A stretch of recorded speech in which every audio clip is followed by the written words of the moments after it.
नमस्कार साथियों, स्वागत है आप सभी का अनअकैडमी पर। मैं हूं अंकित अवस्थी। होपफुली आप सभी लोग बहुत अच्छे हैं।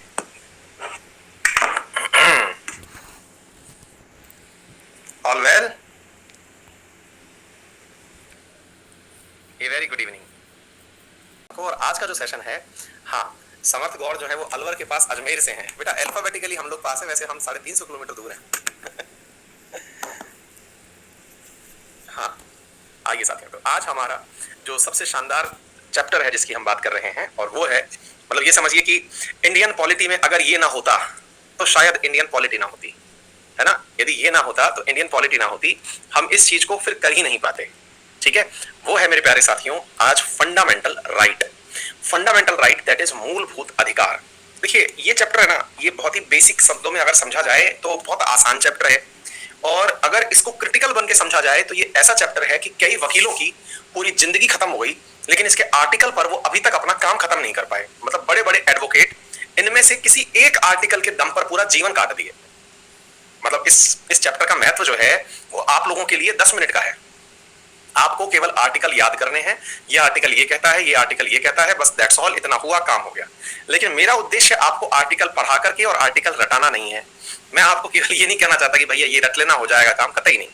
क्योंकि मेरा ये उद्देश्य है कि आप लोगों का सब्जेक्ट में इंटरेस्ट क्रिएट हो जाए, और इंटरेस्ट होने के दम पर कुछ ऐसी शिक्षाएं आपके अंदर खुद से विकसित हो जाएं कि आपको मन करे कि यार इसको और डिटेल से पढ़ना है। और जब ऐसा मन करने लगे तो फिर आप जीएस के प्रति आशान्वित हो जाएं कि हाँ, ये हमारा भविष्य जो है ये बहुत अच्छे से सुधार सकती है। तो ये सब्जेक्ट के अंदर सबसे मूलभूत कड़ी है, यानी समझिए इंडियन पॉलिटी में अगर ये ना होता तो कुछ ना होता। मतलब यदि हमारा शरीर जो है वो पूरा शरीर को हटा दें और आत्मा को अलग कर दें, तो आत्मा नामक चीज जो है वो मूलभूत अधिकार है, इसको ऐसे समझिए। तो अब ये है क्या जिसका इतना माहौल बनाया जा रहा है।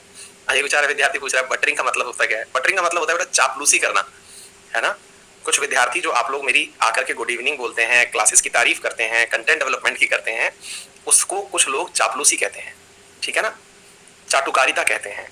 तो अब आप सोच लीजिएगा कि क्या है ना। क्या ऐसा है कि आप लोग मेरी चापलूसी करते हैं जिसकी वजह से मैं आप लोगों को कहीं पर कोई एडिशनल बेनिफिट दिला दूंगा।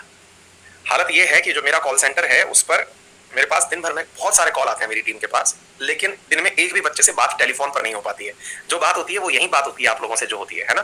तो ये आपका प्यार है, और इस प्यार को पाना ही मेरे जीवन का सबसे बड़ा उद्देश्य है। और हर टीचर वो होना चाहिए, सप्लायर वाला रिलेशन होना चाहिए कि आपने पैसे ले लिया, पढ़ाओ ध्यान से, खत्म बात। लेकिन आप लोग जो फीस पे करके भी जो लव एंड रेस्पेक्ट दे रहे हैं ना, ये वो चीज है जो रियल में हमने अर्न की है। पैसे अपनी जगह हैं, वो तो सर्विसेज हैं जो हमने दे दी आपको। राव कहता है कि यार मैं ईमानदार हूँ, तो बोले ईमानदार होकर के तुम कोई एहसान थोड़ी कर रहे हो, तुमसे एक्सपेक्ट किया जाता है कि तुम ईमानदार रहो, क्योंकि तुम्हारा जॉब है ये। तो मैं पढ़ा रहा हूँ, ये कोई अनोखा काम नहीं है, क्योंकि मेरा जॉब है ये।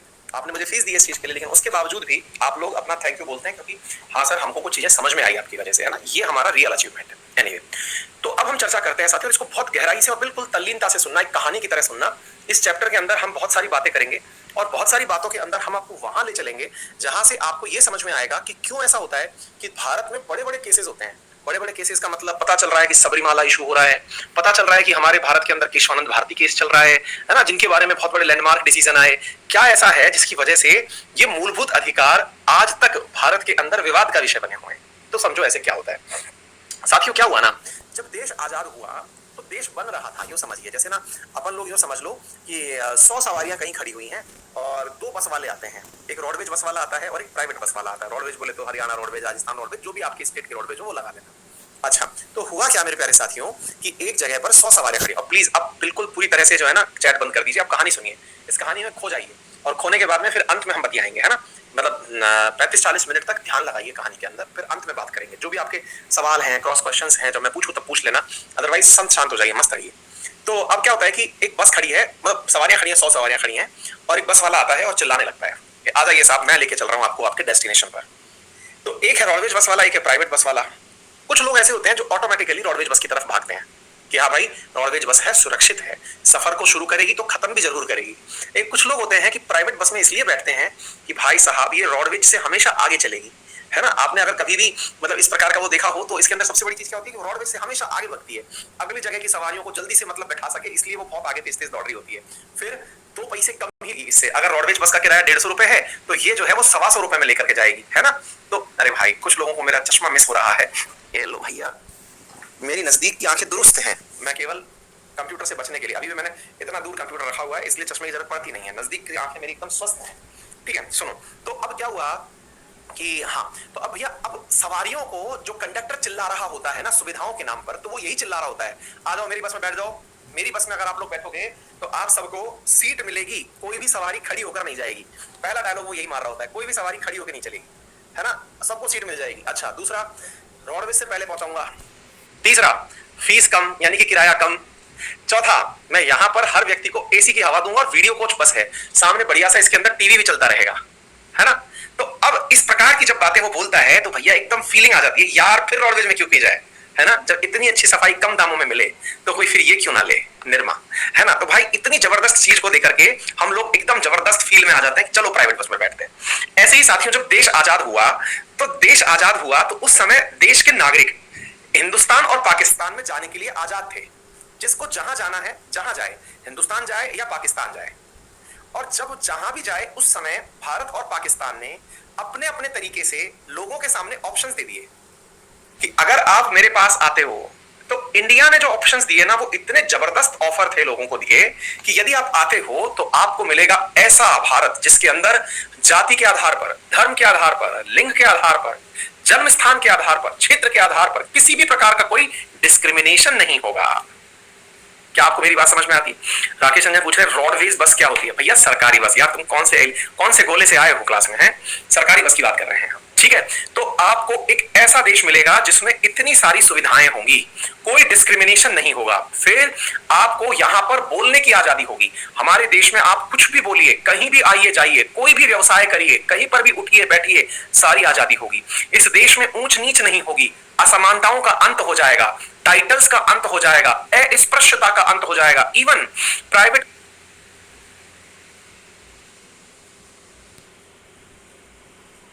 है कि स्वच्छ हवा आपको नहीं मिल रही है, तो स्वच्छ हवा देने का हमारा प्रयास आपको होगा। हमें लगता है कि अगर आपको जीने के लिए आवश्यक सुविधाएं नहीं मिल रही हैं, आपको स्वच्छ हवा नहीं मिल रही है, तेज आवाज कोई चला रहा है, कोई ऐसी व्यवस्था कर रहा है जिससे आपको लगता है कि आपके जीवन के अंदर प्राइवेसी खत्म हो रही है, आपकी निजता का उल्लंघन हो रहा है, तो वो भी हम आपको देंगे कि आपकी उस चीज के लिए आप सीधा हमारे पास आ सकते हैं। हम आपको इतनी सुविधाएं देना चाहते हैं। और तो और, आप हमारे देश में आइए, आप कोई सा भी धर्म फॉलो करते हो, हम आपको गारंटी देते हैं कि आपके धर्म को मतलब फॉलो करते समय हम में से कोई भी व्यक्ति ऐसा नहीं होगा जो आपके धर्म को प्रभावित करे।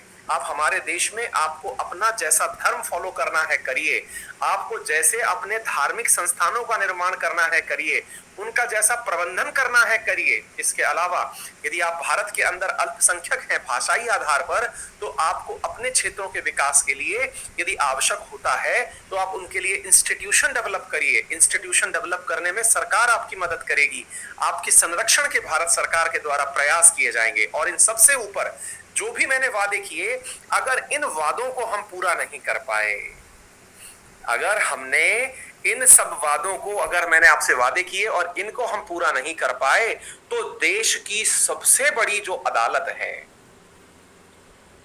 क्या आपको मेरी बात समझ में आ रही है? देश की जो सबसे बड़ी अदालत है उसमें जाने का हम आपको मूल अधिकार देंगे। यदि आपको लगता है कि आपको किसी ने बोलने नहीं दिया, अभिव्यक्ति की आजादी कर्टेल कर दी किसी ने आपकी, आप सीधा देश की सर्वोच्च न्यायालय में जाइए, जहां मात्र 33+1 जज बैठता है, यानी 34 जज बैठते हैं। आप सोच के देखिए, इतनी सारी, एक प्रकार से सोच के देखिए मेरे प्यारे साथियों, हमारे देश में सुविधाएं एक साथ दे दी गई, वादे ही वादे, वादे ही वादे। और आपको पता है इन वादों में सबसे बड़ी चीज क्या है? सबसे बड़ी चीज ये है गारंटी इस बात की कि अगर पूरा ना होता दिखे तो आप जाइए सुप्रीम कोर्ट पहुंच जाइए। कुछ बालक बालिकाएं बफर चिल्ला रहे हैं, मैं एक बार पोल करा ले रहा हूं, क्या मैं आपको सही से सुनाई और दिखाई दे रहा हूं? क्या मैं आपको सही से सुनाई और दिखाई दे रहा हूं? जी परफेक्ट। तो इसका मतलब यह है कि आप में से अधिकांश विद्यार्थी तो सही सुन रहे हैं, जिन्हें दिक्कत आ रही है कृपया करके वो अपना आर्टिकल बोल दिए। मैंने आपको सारे आर्टिकल बोल दिए, 14 से लेकर के 32 तक के सारे आर्टिकल बोलता हुआ निकल गया मैं। बस मैंने एक भी जगह आर्टिकल का नाम नहीं लिया। मैंने एक भी जगह आर्टिकल का नाम नहीं लिया। मैंने जो भी वादे किए ना, जो भी लाइनें बोला, ये गिनती से आर्टिकल चले आ रहे थे। 14, 15, 16, 17, 18, 19, 20, 21, 22 सारे आर्टिकल बोलता चला गया। ठीक है, ये सारे बोलता हुआ चला गया। बस मैंने नंबर नहीं बताया आपको कौन सा आर्टिकल बोल रहा हूं। अभी करूंगा, वो तो सब चीजें लिखित में है। तो ऐसा मैंने क्यों नहीं किया? क्योंकि वो तो बातें लिखित में है, वो बातें तो लिखित में है, वो तो हम भी पढ़ लेंगे उनको। वादों की गारंटी भी लिखित में है। तो फिर सवाल ये बनता है कि सर, सवारियां कौन सी गाड़ी में बैठी? रोडवेज में बैठी, यानी सरकारी बस में बैठी कि प्राइवेट में बैठी? मैंने कहा देखिए, अब मैं ये कह दूं कि भारत प्राइवेट बस थी और पाकिस्तान सरकारी बस थी तो थोड़ा बुरा लगेगा। फिलहाल हम बस ए और बस बी बोल देते हैं। सवारियों में अधिकांश सवारियों ने, कई सवारी तो दूसरी बस से भी उतर करके इस बस में आके बैठ गई। क्या आपको मेरी बात समझ में आ रही है?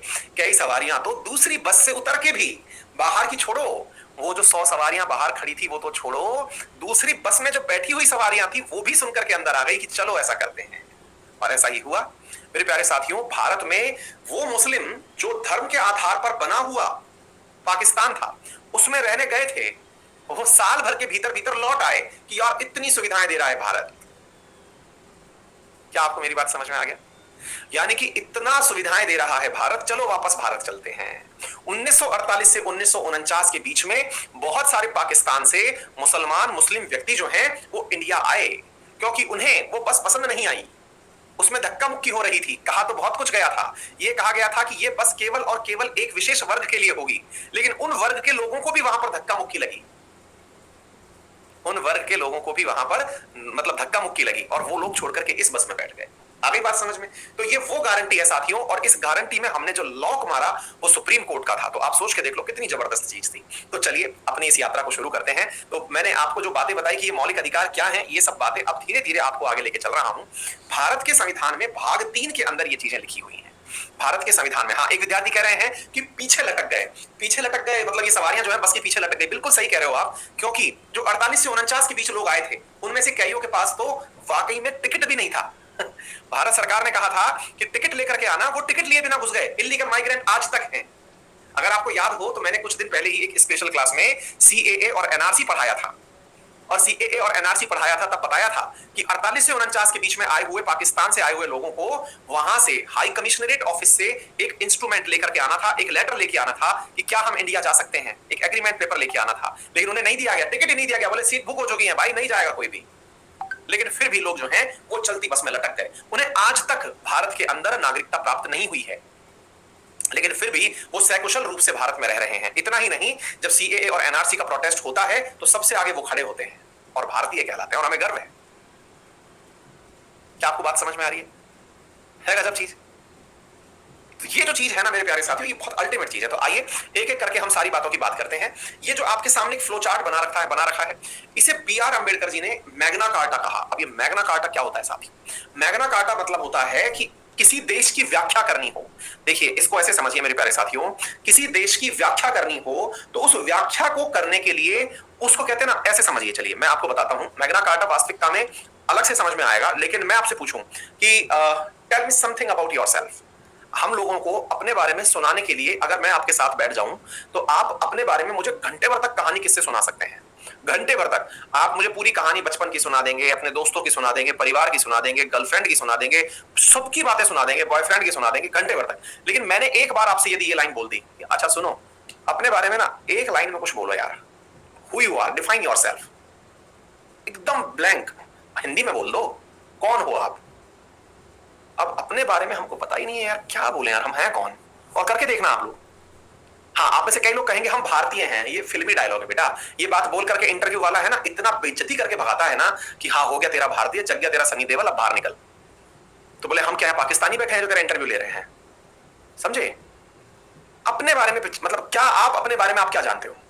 ऐसे ही मेरे प्यारे साथियों, भारतीय संविधान कहता है कि भारतीय संविधान जो इतना बड़ा पोथी पुस्तक लेकर के बना हुआ है, हर एक लाइन लिखी हुई है, हर किसी के लिए कुछ लिखा हुआ है, लेकिन भारतीय संविधान के बारे में पूछा जाए कि व्हाट इज दिस, अब कोई विदेशी बैठा हुआ है वो पूछने लगे क्या है आपके संविधान में, तो फिल्म का डायलॉग है ना, मेरे पास माँ है।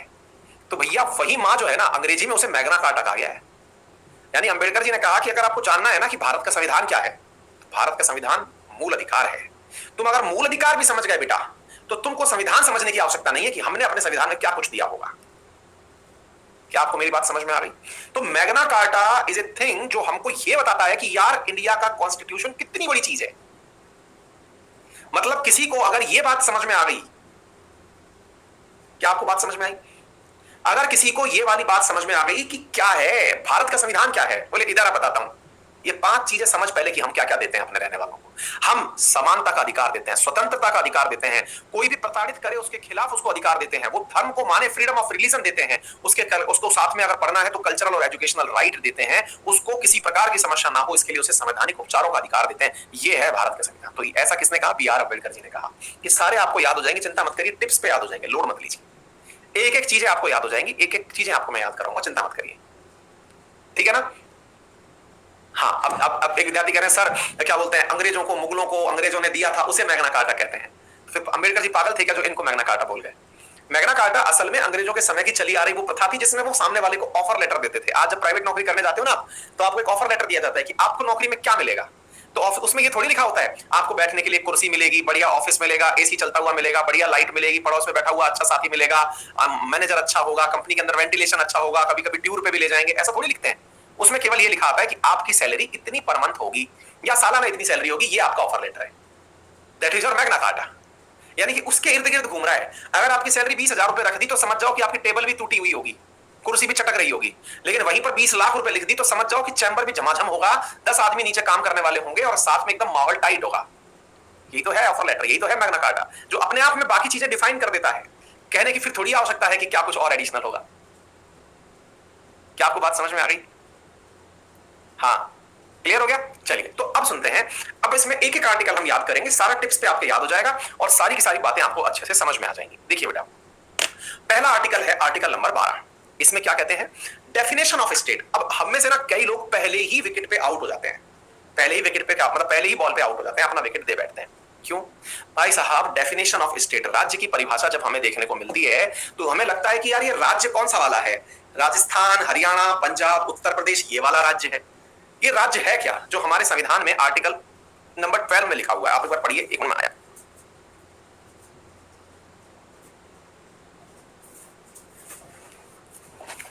देखिए, राज्य दैट इज भारत लिख रहे हैं कुछ लोग, है ना? देखिए साथियों, अब मैं आपको 2 जगह लाइन पढ़ के सुनाऊंगा। आपको ये किताब परचेज करने की आवश्यकता नहीं है, लेकिन संविधान के अंदर से जब कोई चीज पढ़ के सुनाई जाती है ना तो ऐसा फीलिंग आता है कि हाँ यार ये तो सच्ची बात है। हम लोगों के साथ में, हिंदुस्तानियों के साथ में सबसे बड़ी इशू क्या है? पूरे इंडियंस के साथ में कोई कितनी भी अच्छी बात कर ले, हम लोग तुरंत क्या बोले? ऐसे थोड़ी होता है, खामोखा माहौल बना रहे हैं, ऐसे थोड़ी होता है, ऐसे हो ही नहीं सकता, हम विश्वास ही नहीं करते कुछ भी। तो वो पॉइंट है ना हमारे मन में जो आता है कुछ भी, तो उस कुछ भी से बचने का हमारे पास एक तरीका है। और वो तरीका क्या है कि हम आपको वो चीज दिखाएं जो भारत का संविधान है। और उस भारत के संविधान के अंदर ये जो बातें आर्टिकल 12 में मैंने यहां लिखी हैं वो आपको मैं यहां से पढ़ के सुना रहा हूं। अब एक रूपा है, उन्होंने तो पूरी पूरी हिंदी में लाइनें लिख दी हैं, लेकिन मैं आपको यहां पर पढ़ के सुना रहा हूं। जरा इधर देखिए क्या लिखा हुआ है। In this part unless the context otherwise required the state includes government and parliament of India, government and legislature of each the state and local or other authority within the territory of India or under the control of government of India। अब ये बात जो है इसको state कहा गया है। अब साहब मुसीबत ये है, हम लोग जो इतने दिन से पढ़ते आ रहे हैं कि भारत के अंदर 28 राज्य हैं और 8 यूनियन टेरिटरी हैं। अब 28 राज्य और 8 यूनियन टेरिटरी वो स्टेट है कि नहीं है? और फिर यहां जो बातें लिखी हैं उसमें तो कहीं भी ये परिभाषा लिखी हुई भी नहीं है। ऐसे ही साथियों भारत के संविधान में एक जगह आर्टिकल और है, दैट इज आर्टिकल नंबर 36। और उस आर्टिकल नंबर 36 में भी डेफिनेशन शब्द लिखा हुआ है। पढ़िए क्या लिखा हुआ है। इन दिस पार्ट, इसमें मेंशन किया हुआ है in this part unless the context otherwise required the state is the same has the same meaning as in part 3। मतलब in this part unless the context otherwise required the state has the same meaning as in part 3। ऊपर लिख रहा है part 4। part 3 fundamental right को कहते हैं, part 3 fundamental right को कहते हैं, part 4 डीपीएसपी को कहते हैं। दोनों ही जगह शब्द यूज किया गया है स्टेट। तो दोनों ही जगह का मीनिंग क्या है? दोनों ही जगह का मीनिंग सेम है। इसमें तो पार्ट 4 के अंदर लिखा है कि 36 में भी जो हम शब्द यूज करने वाले हैं स्टेट, वो स्टेट का मीनिंग वही है जो पार्ट 3 में था। आई आपको मेरी बात समझ में?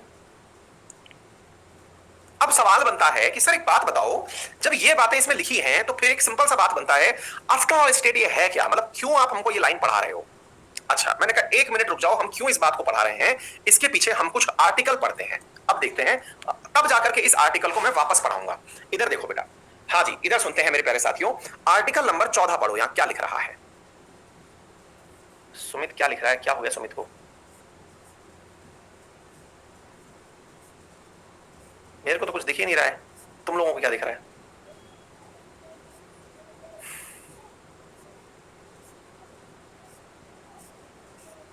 कोई बात नहीं, छोड़िए, अब मुझे तो कुछ दिखाई नहीं दे रहा, अदरवाइज मैं खुद ही ब्लॉक कर दूंगा।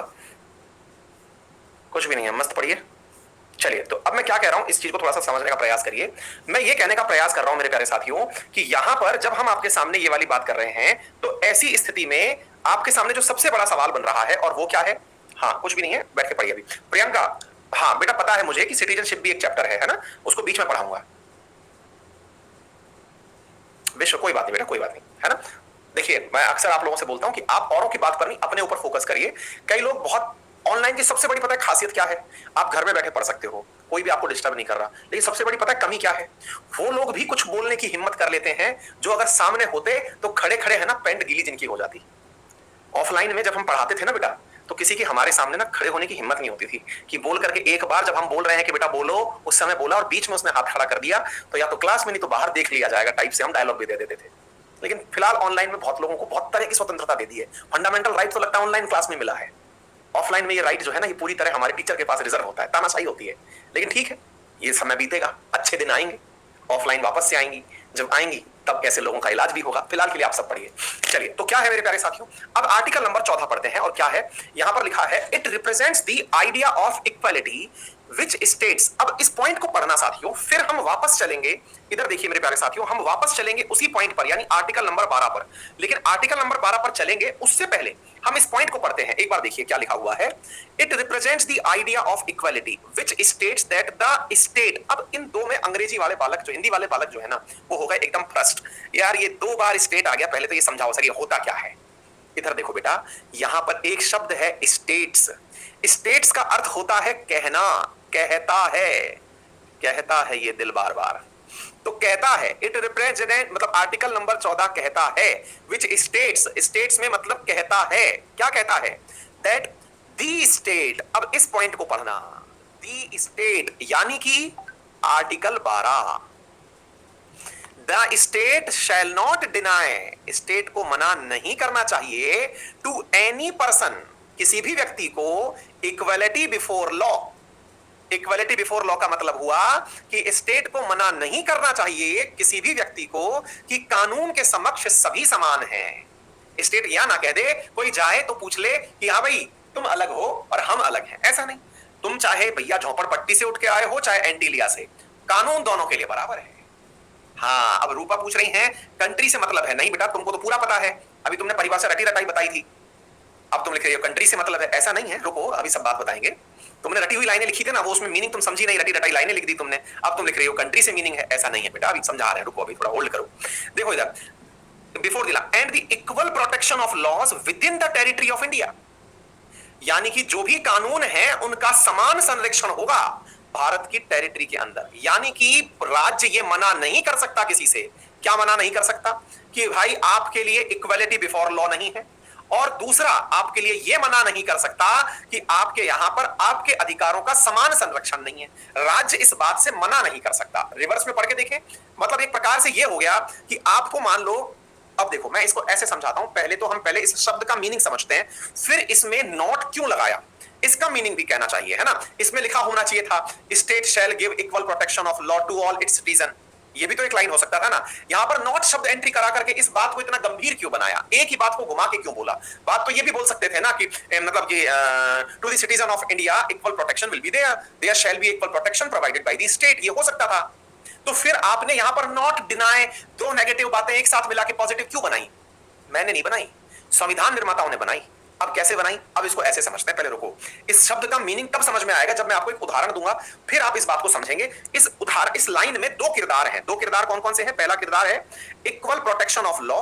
देखिए समझिए मेरे प्यारे साथियों, पहला है equality, equality before law, number 1। तो ये क्या होता है ये मैं अलग से समझाऊंगा, लेकिन 2 किरदार हैं, ये 2 चीजें हैं जो आपको मिलने वाली थी, दोबारा से सुनिएगा।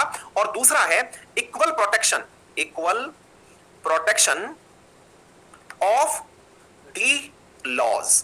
ये दो शब्द हैं जो आपको मिलने थे, ये दो चीजें मिलनी थी, एक इक्वलिटी बिफोर लॉ और इक्वल प्रोटेक्शन ऑफ लॉज। अब इनको आप ये समझो कि आपको 1 किलो आलू मिलने थे और 1 किलो आप दूसरा पॉइंट आपको गाजर मिलनी थी। ये दो चीजें आपको मिलनी थी भारत के संविधान से। आर्टिकल नंबर 14 में लिखा हुआ है कि आपको दो चीजें मिलनी थी। क्या क्या मिलनी थी? आलू और गाजर मिलने थे। अभी पहले इसको समझिए, फिर जाकर के हम बात करेंगे, है ना। आलू गाजर हमको मिलने थे। अभी ऊपर क्या लिखा हुआ है सब छोड़ दीजिए, फिर से आ जाइए किचन वाली चीज पर, क्योंकि हम तो फिर से किचन पर पहुंच ही जाते हैं। हमारा कोई भी उदाहरण हो हम किचन में घुस ही जाते हैं, है ना। फिर से किचन आ गई। तो अब आलू और गाजर आपको मिलना था, है ना। अब आलू और गाजर मिलना था तो भारत का संविधान को क्या कह रहे हैं उसको साइड में हटाइए। आपने अपने पिताजी से कहा कि पापा हमको मार्केट जाना है। बोले जाओ बेटा। पापा मार्केट से हमको आलू और गाजर लाना है। बोले ले आओ बेटा। बोले पापा भाव क्या मिलेगा? बोले बेटा तुमको भाव सभी जगह बराबर मिलेगा।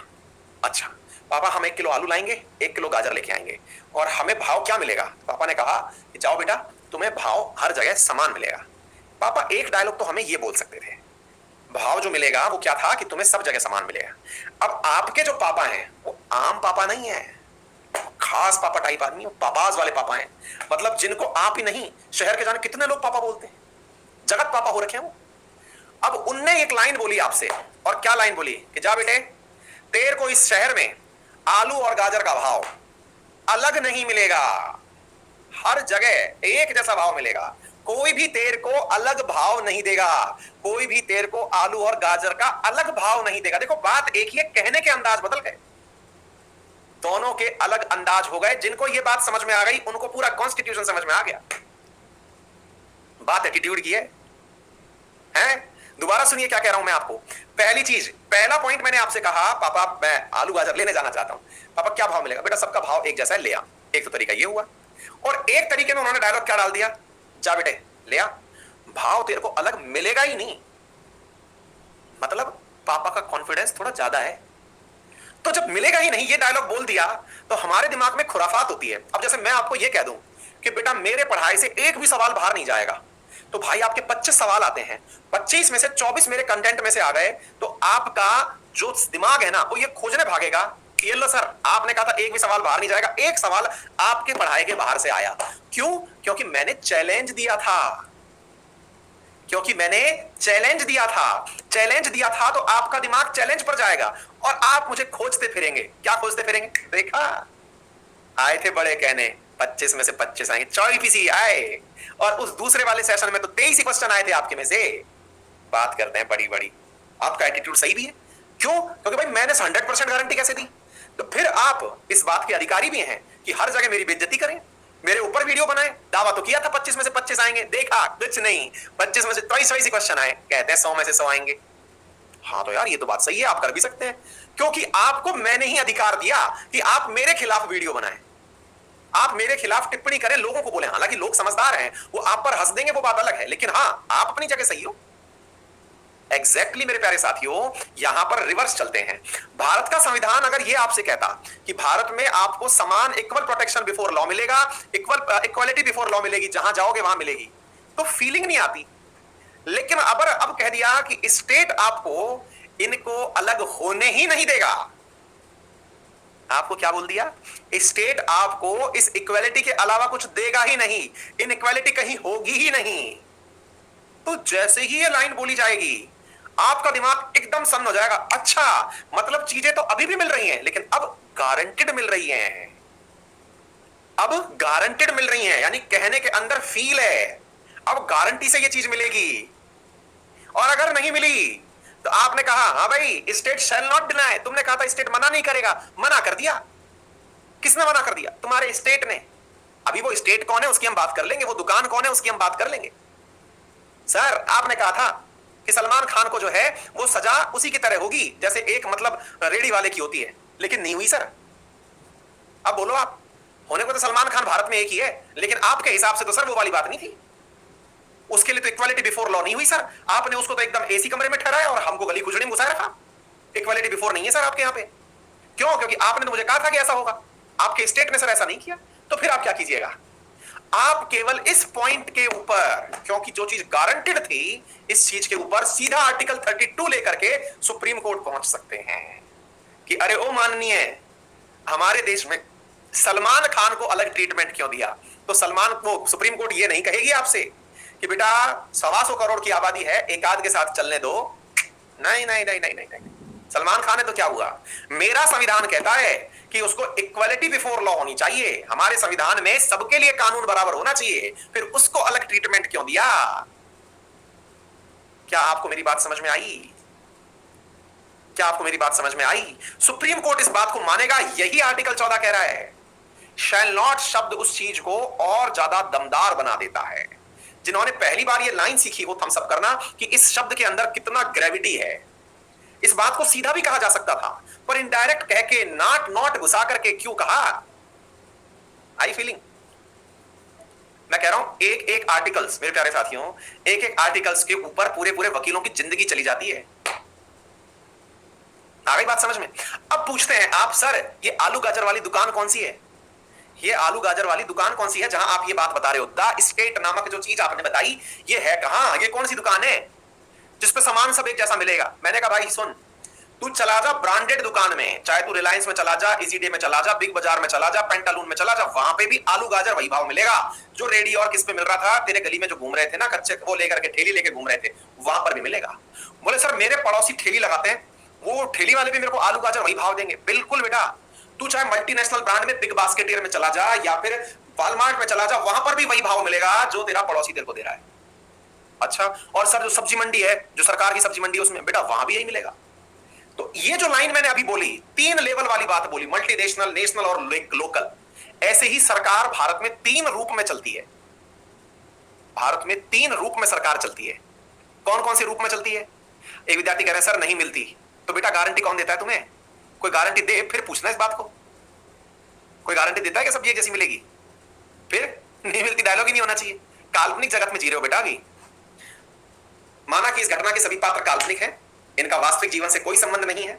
इनका अगर वास्तविक जीवन से संबंध पाया जाता है तो इसे मात्र एक कल्पना कहा जाएगा और समझाने वाले की कला में निपुणता कही जाएगी। आप मेरी कला की निपुणता कहिए कि आप उस कहानी में इन्वॉल्व हो गए। शाबाश। तो अब मुद्दा क्या है? अब ध्यान से सुनें। अब मुद्दा यह है साथियों कि हमारे यहां पर सरकार 3 रूप में चलती है। 3 रूप में चलती है, इसका मतलब क्या हुआ? हमारे यहां केंद्र सरकार चलती है, हमारे यहां राज्य सरकार चलती है, हमारे यहां पंचायत चलती है। त्रिस्तरीय सरकार व्यवस्था है हमारे यहां। केंद्र सरकार, केंद्र सरकार से भी हम वही उम्मीद कर सकते हैं जो हम पंचायतों से कर सकते हैं। क्या आपको मेरी बात समझ में आ रही है? हम केंद्र से भी वही उम्मीदें कर सकते हैं जो हम पंचायतों से कर सकते हैं।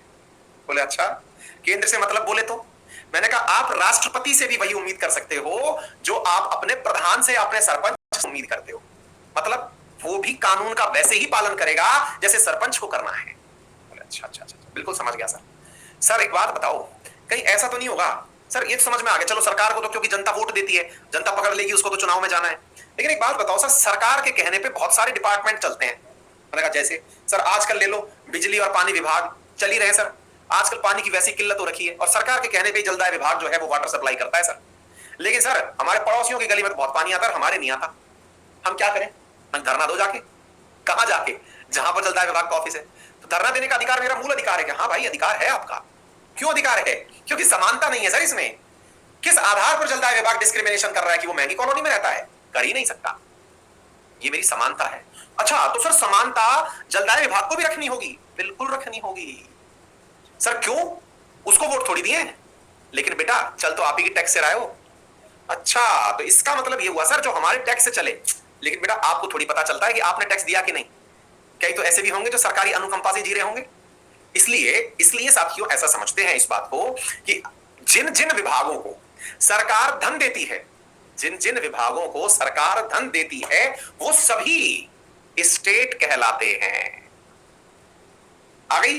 वो सभी क्षेत्र जहां पर भारत सरकार का पैसा लगा है, अब वो कोई भी हो। अच्छा तो बोले सर एक बात बताओ, वो जो एनटीपीसी है ना, national thermal power corporation, railway NTPC की बात नहीं कर रहा मैं, national thermal power corporation, sir वो भी क्या इसी में आएगी क्या? आप बताओ सर। मैं बिल्कुल आएगी भाई। अच्छा ओ सर एक बात बताओ, एलआईसी भी इसी में आएगी, लाइफ इंश्योरेंस कंपनी 100% आएगी। सोचने की क्या बात है? Sir airport authority of India भी इसी में आएगी। अरे मैंने कहा क्यों नहीं आएगी? जहां सरकार का पैसा लगा है वो इसमें आएगा। सर रिलायंस जियो भी इसमें आएगा क्या? मैंने कहा अंदर की बात नहीं पूछते, से तो यही पता है कि ये प्राइवेट है, और जब प्राइवेट है तो फिर प्राइवेट के अंदर मेरे प्यारे साथियों समानता की बात आप नहीं कर सकते। पर्सनल सवाल नहीं। क्या आपको बात समझ में आ गई? जिनको चंदा भी मिलता हो, 50% मिले, 10% मिले, 20% मिले, लेकिन रेगुलर मिले, जिनको रेगुलर मिले, सरकार की सहायता प्राप्त जो भी संस्थाएं होंगी वो स्टेट में आएंगी। आ रही बात समझ में? उन सबको समानता दिखाने का अधिकार है। तो फिलहाल के लिए समानता को यही छोड़ते हैं। स्टेट समझ में आ गया होगा।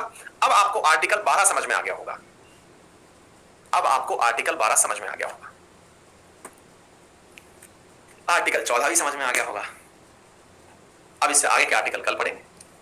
है मजा? मस्त रहिए, बिंदास रहिए, मुस्कुराते रहिए। मेरा मकसद केवल इतना है भाई, पढ़ने के लिए तो एक दिन भी आप कोई भी रट्टू तोतों वाली किताब उठाओगे, रट ही डालोगे। मोना शेखावत किसी भी परीक्षा में डूबने ना दे हमारी कश्ती, वो है हमारे प्यारे हरू फरू के पापा अंकित अवस्थी। वाह क्या राइमिंग बिठाई है, जय हो जय हो। देखो भाई, मेरा केवल इतना सा कंसर्न है, कोई भी टीचर साथियों, मैं आज तक एक ही चीज को हमेशा मानता आया हूं और आज भी आपके साथ साझा कर रहा हूं। कोई भी टीचर आपको कोई चीज रटा नहीं सकता। रटने वाली चीजें 2-4 दिनों में भूल ही जाते हैं। सब चीज, सबसे बड़ी चीज होती है शिक्षक के हाथ में आपका उस विषय में इंटरेस्ट क्रिएट करना। और यदि कोई शिक्षक किसी विषय क्षेत्र में आपका इंटरेस्ट क्रिएट करने में कामयाब हो जाता है तो पढ़ तो बच्चा खुद ही लेता है। और इंटरेस्ट के मामले में हमसे ऊपर कोई नहीं है, क्योंकि हम पढ़ाते इसलिए क्योंकि इंटरेस्ट आता है। जिस दिन ये खत्म हो जाएगा उस दिन हम पढ़ाना बंद कर देंगे। ठीक है? तो मस्त रहिए, बिंदास तरीके से पढ़िए। ये अब फंडामेंटल राइट्स तो मैंने क्लास में एक एक दिन में बच्चों को रटाए हुए हैं। आर्टिकल 14 क्या कहता है? जिनको लगता है कि सर आपने अभी तक तो ये रटाया ही नहीं, 14 क्या होता है, 15 क्या होता है, 16 क्या होता है, 17, 18, 19, तो मेरे प्यारे नादान बच्चे, वो रेलवे स्टेशन पे बिकने वाली किताब खरीदना और उठा करके उसको पढ़ लेना। गलत क्लास में बैठे हो, क्योंकि यह क्लास केवल फाउंडेशन बनाने के लिए है। हम वो वाली क्लास चलाते ही नहीं है गुरु, जहां पर आप लोगों को पकड़ाएंगे और रटा देंगे। मैं उन क्लासेस को ऑफ कर देता हूं जिनमें मुझे केवल सवाल का आंसर बताना हो, या फिर जिसमें मुझे आपको सीधा सीधा पॉइंट बताना हो, वो मैं कर नहीं सकता। ठीक है? चलिए, तो मस्त रहिए, बिंदास रहिए। शाम को फिर मिलते हैं 7:30 बजे स्पेशल वो उसके अंदर, यूट्यूब किसी सेशन के अंदर, और रात 8:30 बजे करंट अफेयर्स वाईफाई स्टडी के अंदर। ठीक है? All the very best, thank you. एक बच्चे ने बहुत बड़ा सा लेटर सा लिखा है, अर्पित मिश्रा, सर आरएनए किसी भी दिन ज्वाइन कर सकते हैं? सर आरएनए किसी भी दिन ज्वाइन कर सकते हैं? अरे भैया एक ही लाइन 10 बार क्यों लिखे? बिल्कुल कर सकते हैं बेटा। आरएनए जो है वो एनालिटिकल न्यूज है, मतलब उसमें हम बिंदास होकर के जो भी पढ़ाना है पढ़ाते हैं, खुद की आजादी से पढ़ाते हैं। ठीक है? मतलब उसमें हमारी कोई लिमिट नहीं है, ये नहीं पढ़ाना है, ये नहीं पढ़ाना है, उसमें लिमिटलेस होकर पढ़ाया जाता है। क्यों? क्योंकि यूपीएससी लिमिटलेस पढ़ाने की आजादी देता है। ठीक है? A4 मिल जाएगा, थोड़ा समय लगेगा, मिल जाएगा। चिंता मत करिए, जब पॉलिटी खत्म हो जाए उसके बाद मैं आप लोगों की बातें सुन लूंगा कि भाई पॉलिटी जो है वो कितना आपके लिए बची है, कितना कुछ नहीं है। ठीक है? बिल्कुल अशोक बेटा, बिल्कुल मिलना है ना। सीएपीएफ हो या कुछ भी हो, जैसे एक विद्यार्थी पूछे से ल्यूसेंट पढ़ सकते हैं क्या? हाँ बिल्कुल पढ़ सकते हैं पुरुषोत्तम। ल्यूसेंट पढ़ने के बाद तो फिर मेरी क्लास पढ़ने की जरूरत ही नहीं रहेगी, जीवन वैसे ही सिद्ध हो जाएगा तुम्हारा। ल्यूसेंट पढ़ने से तो तुम्हारा काम वैसे ही हो जाएगा। तुम्हें आज से पहले नहीं पता था क्या ऐसी एक जबरदस्त किताब आती है? हाँ? चलो मस्त रहो, बिंदास रहो, अपनी अपनी नियति तय करते रहो। Bye bye.